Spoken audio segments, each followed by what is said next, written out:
Mike and his fiancée were thrilled to buy their first house last year. It was a modest two-story home in a typical suburban neighborhood in Georgia. To them, it represented a major milestone and a fresh start. The street was quiet, the houses looked similar, and everything seemed perfectly ordinary. The first few days were spent unpacking and meeting the local residents.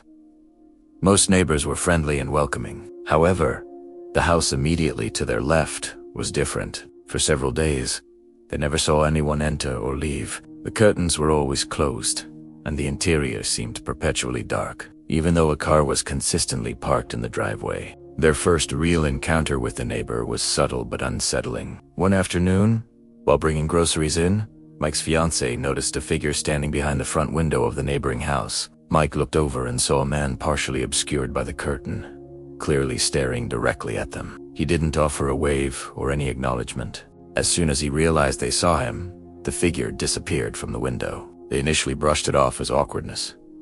However, the sightings became a pattern over the next week. Mike would catch glimpses of the man standing inside his living room window as he left for work. His fiancée saw him upstairs when retrieving mail. Every time, he seemed to be silently observing them. One night, the unease intensified. Around midnight, Mike looked out his upstairs window, which faced the neighbor's house. He saw the man in his upstairs window, fully visible this time, standing rigid and staring straight into their house. Mike froze. When the man realized he was seen, he abruptly stepped away. Mike nervously joked to his fiancée, "Looks like our neighbor is a little strange." The next morning, the man, who introduced himself as Gordon, came to their door. He apologized for his behavior the night before, giving a flimsy excuse about placing an item on his windowsill. Mike found the apology disarming, but still felt something unsettling about Gordon's demeanor. They decided to put the incident behind them.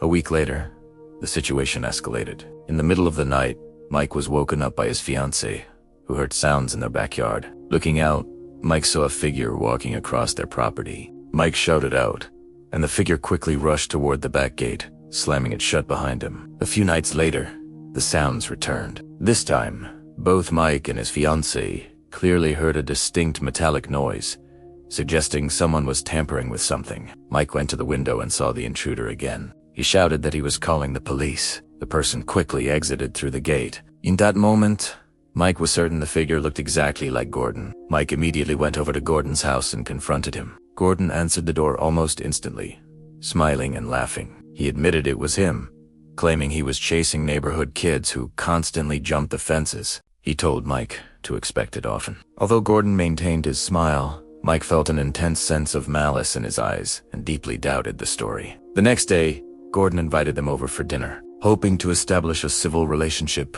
Mike and his fiancée accepted. The evening, however, quickly turned uncomfortable. Gordon drank heavily and started making increasingly rude and aggressive comments. As he became more intoxicated, he confessed that he had indeed been in their backyard those nights. And the night culminated when Gordon began shouting and made it clear that he resented their presence and considered them unwelcome in the neighborhood. Mike and his fiancée immediately left. They later spoke to other neighbors, learning that Gordon was widely known to be an unstable, heavy drinker. They tried to avoid him, but every night felt tense and dangerous. The situation reached a breaking point one evening when a brick was thrown through their downstairs window, shattering glass throughout the living room. They filed a police report, certain it was Gordon, but without proof.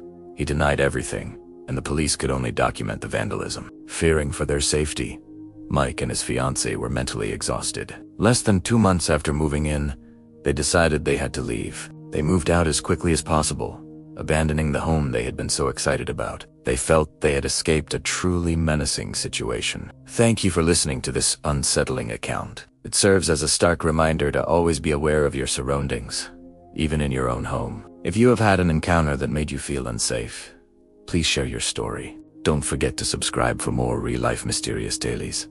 And above all, prioritize your safety.